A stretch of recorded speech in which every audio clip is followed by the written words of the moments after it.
Hello guys, my name is M and welcome to the channel. Now please like and subscribe for more future content. So please as I kickstart this journey here and share it with you all. Now, nobody likes long, boring intros, so let's just start the video. Released in 2015, oh god, I'm absolutely gonna butcher this this pronunciation.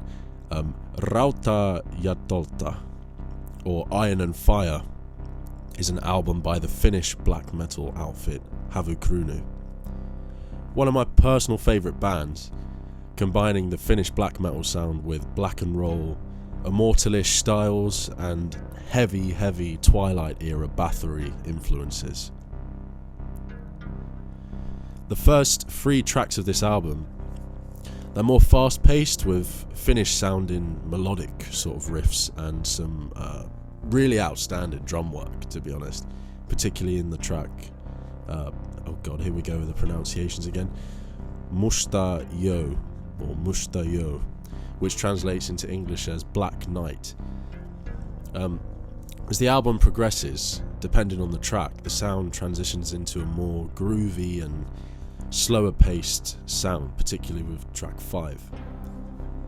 And one of the trademarks of this band, which I particularly love, are these huge anthemic chants, really reminiscent of Cawthon's vocal style in the aforementioned Twilight and Hammerheart era.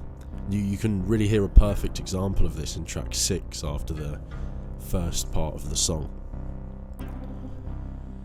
The entire discography of this band is just outstanding, and they're probably my favourite band of all time, apart from Bathory themselves, of course, which is why I chose this album as a topic for the first video. There's something about the production on the album that makes it even more appealing. You know, unlike many other black metal bands which make their production too lo-fi, the production is clear and it's good enough to hear everything shine through, but not so clear that it sounds too tight and modern, you know. As Fenriz of Darkthrone would say himself, nobody wants the drums to sound like a typewriter. And in an interview with the website metal1.info, Stefan, who's the vocalist of Havukruunu, made a very interesting response to a question regarding their 2020 release, which was my favourite album of the year, just saying. I think his response sums up quite a lot about the band. Many listeners will most likely not have the necessary language skills to understand the lyrics on... I'm not going to try and pronounce the name of the album.